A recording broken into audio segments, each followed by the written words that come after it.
సుగాలి ప్రీతి తల్లికి న్యాయం చేస్తాను జగన్. ఒక తల్లికి అన్యాయం జరిగితే ప్రశ్నించలేవా జగన్ అని అడిగేసినారు. మీరేం ప్రశ్నించినారు? ప్రశ్నించడానికి లేదమ్మా, అది కోర్టులో నడుస్తున్న కేసు అన్నారు.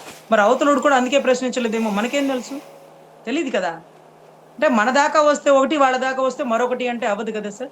సో దయచేసి ఆయన అరెస్ట్‌ను మనం ఖండించకపోయినా, ఇలాంటి మాటలు మాట్లాడేటప్పుడు బేషరతుగా వెనక్కి తీసుకోమని మిమ్మల్ని అడిగే ధైర్యం వైసీపీలో ఉండే మినిస్టర్‌లకో, వైసీపీ నాయకులకో లేదు కాబట్టి, మీరు గౌరవ డిప్యూటీ సీఎం హోదాలో ఉన్నారు కాబట్టి, ఇటువంటి స్టేట్మెంట్‌లు ఇచ్చేటప్పుడు మీరు కూడా ఆచితూచి ఆధారాలతో ఇవ్వండి. ఈ రోజు కూడా 2 తెలుగు రాష్ట్రాల్లో కూడా నిఘా సమాచారాలు ఇంకా కూడా మహిళల మీద ఎంతమంది మీద దాడులు జరిగినాయి, ఎంతమంది చనిపోయారని ఒక ఫిగర్ ఇస్తది.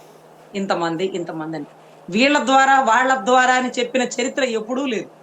కానీ మీకు చెప్పినియి చెవులో. వాలంటీర్ వ్యవస్థ ద్వారా తప్పిపోయారని. అదేంటో మాకర్థం కాల. పాపం, పాపం, పాపం. మన కళ్ళ ముందు వాళ్ళే. మన వాలంటీర్లు, మన ఇళ్లలో పిల్లలు, మన సందుల్లో, గొంతుల్లో పిల్లలు. చక్కటి చదువుకున్న పిల్లలు. వాళ్ళ మీద అంత పెద్ద నిందేసేసినారు. కరోనా టైంలో మీరు ఎక్కడో తెలంగాణలో ట్రీట్‌మెంట్ తీసుకుంటున్నారు. తెలంగాణలో ట్రీట్‌మెంట్ తీసుకున్నారు. మీకు కూడా కరోనా వచ్చింది. మీరు చాలా ప్రాణాంతక పరిస్థితి నుంచి బయటకొచ్చారు. మీరు తొందరగా కోలుకోవాలని మేమందరం భావించాం. మీరు కనీసం ఆంధ్ర రాష్ట్రంలో అడుగు పెట్టలేని పరిస్థితిలో ఉన్నారు.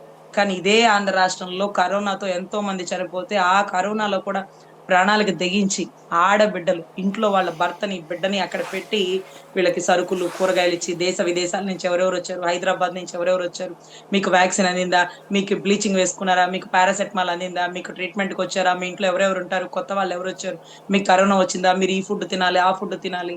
ఇవన్నీ పని చేసినటువంటి వాలంటీర్ వ్యవస్థని మీరు వేసిన అతి పెద్ద అమానుషమైన నింద వీళ్ళే, వీళ్ళే ఆడబిడ్డల్ని దేశాలు దాటిచ్చినారు అని.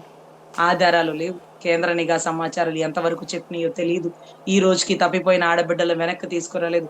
ఆఖరికి తాగుబోతులు తాగి నిజాలు మాట్లాడతారన్నట్టుగా వాడు తాగి 11:45కి పెట్టిన స్టేట్‌మెంట్ ఆ పిల్లగాడు. తప్పిపోయినోళ్ళని పట్టక తెచ్చావా అని ఒక డిప్యూటీ సీఎంనే ప్రశ్నించినాడు. అంత మాత్రం ప్రశ్న ఈ రాష్ట్రంలో ఉండే మేధావులు ప్రశ్నించలేకపోయారు.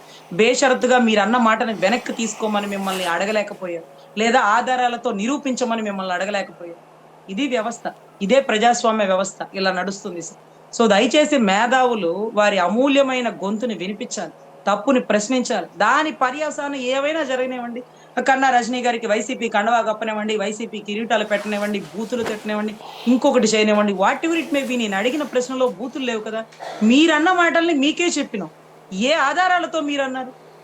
బేషరతుగా వెనక్కి తీసుకుంటారా? ఆధారాలు ప్రొడ్యూస్ చేస్తారా? తప్పిపోయిన ఆడపిల్లల్ని వెనక్కి తెస్తారా? ఏ వాలంటీర్లు దేశాలు దాటిచ్చినాయి? ఇన్ని వేల మంది ఉన్నారు కదా వాలంటీర్లు. ఎంతమంది దాటిచ్చినారు? ఎంతమంది ఈ కేసులో ముద్దాయిగా ఉన్నారు?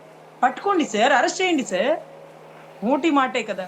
ఒక పార్టీ ప్రెసిడెంట్‌గా ఉన్న మీరు నోటి మాటతో అన్ని మాటలు మాట్లాడితే, ఒక అనలిస్టు, ఒక ప్రొఫెసరు, వయసు రీత్యా పెద్దవాడు ఏదో కొద్దో గొప్పో పావలా పర్సెంట్ ఆధారం లేకుండా అలా మాట్లాడడు కదా. అందులోను మీరు తేపకి జగన్ నేను ప్రభుత్వంలోకి రాగానే కేంద్రంతో చెప్పి నిన్ను ఆటలాడిస్తానంటే, వెళ్ళిన ప్రతిసారి కేంద్రంతో ఇదే చెప్తారేమోనని ఆశిస్తున్నారు. మీరు చెప్పరని, జగన్ గారిని అరెస్ట్ చేసే ఉద్దేశ్యం మీకు లేదని, జగన్ గారి జోలికి మీరు వెళ్ళదలుచుకోలేదని వాళ్ళకి తెలీదు కదా. వాళ్ళకి తెలీదు కదా. ఇప్పుడు తెలిసింది కదా. మీరు అరెస్ట్ చేపిచ్చరు. మీరు అరెస్ట్ చేపిచ్చనప్పుడు, మీకు అరెస్ట్ చేపించే అధికారం మీకు లేదనుకున్నప్పుడు, కేసులు కోర్టులు చూసుకోవాలి, సెంట్రల్ సీబీఐ చూసుకోవాలి, మాకేం పనని మీరు అంటున్నప్పుడు, మీ రాష్ట్ర ముఖ్యమంత్రి, మన రాష్ట్ర ముఖ్యమంత్రి జగన్ నేను తలుచుకుంటే నేను అరెస్ట్ చేయగలను. వద్దనుకుంటే ఆగగలను. పవన్ కళ్యాణ్ కూడా చెప్పాడు. జగన్ అరెస్ట్ చేయొద్దని అందుకే వదిలేసాను అని ఆయనే స్టేట్మెంట్ ఇచ్చినారు. అప్పుడు ఆయనకి చెప్పుండాల్సింది సార్ మన ముఖ్యమంత్రులుగా, ఉప ముఖ్యమంత్రులుగా పరిపాలన చేయాలి గాని జగన్ గారిని అరెస్ట్ చేయాల్సిన అవసరం మనకేంటి? సెంట్రల్ చూసుకుంటది కదా. మీరు అలా ఎలా స్టేట్మెంట్ ఇచ్చేస్తారు? పబ్లిక్ చూస్తుండగా. నేను తలుచుకుంటే నేను అరెస్ట్ చేయగలను. కానీ ఎందుకులే అని వదిలేసినాను. పవన్ కళ్యాణ్ అడిగినా అతను కూడా అరెస్ట్ చేయొద్దులే అన్నాడు. అందుకే వదిలేసినాను. ఇలాంటి స్టేట్మెంట్‌లు, ఇలాంటి అనుచిత వ్యాఖ్యలు ఏ అధికారంతో మీరు మాట్లాడారు? ముఖ్యమంత్రి అయితే మీరు అరెస్ట్ చేయగలరా? ముఖ్యమంత్రి అయితే మీరు పేమెంట్ తీసుకొని అరెస్ట్ చేయకుండా ఉండగలరా? మీ పరిధి ఎంత వరకు? ఇలాంటివి ఇమ్మీడియేట్‌గా స్పీకర్ అనుభవం గల వ్యక్తులు నాదెండ్ల మనోహర్ గారు వెంటనే సీఎం గారికి చెప్పుండాల్సింది సార్. అలాంటి స్టేట్మెంట్ మనం చేయకూడదు సార్. సార్ తప్పు సార్. మనకేముంటది సార్ అధికారం సెంట్రల్ చూసుకుంటది అని చక్కటి భావజాలంతో బేషరతుగా వెనక్కి తీసుకోవాలని ఎలా అయితే ప్రొఫెసర్ నాగేశ్వరరావు గారికి చెప్పారో అలాగే సీఎం గారికి చెప్పాలా? మనం అలా అనకూడదు. భలేవాళ్ళే సార్ భలేవాళ్ళే. నేను స్పీకర్‌గా ఉన్నాను. మీకు తెలీదు నేను స్పీకర్‌గా ఉన్నానని చెప్పాల్సింది ఆయన అంటాడు. నేను 4 సార్లు ముఖ్యమంత్రిగా ఉన్నా నాకు తెలుసులే పోయి పని చూసుకోవా అంటారు. సో ఇటువంటి పరిస్థితుల్లో ఆచితూచి అందరూ మాట్లాడితే బావుంటది. ఒకళ్ళు మాట్లాడగానే అలా ఎలా మాట్లాడతారు రజనీ గారు అంటూ నా మీద, అలా ఎలా మాట్లాడతారు ప్రొఫెసర్ నాగేశ్వరరావు గారు అని ఆయన మీద, అలా మా మీద పడే బదులు ఇన్ని మాటలు మాట్లాడిన మీరు ఏ సమాధానాలు చెప్తారు? ఒక ముఖ్యమంత్రి అరెస్ట్ చేయగలడా?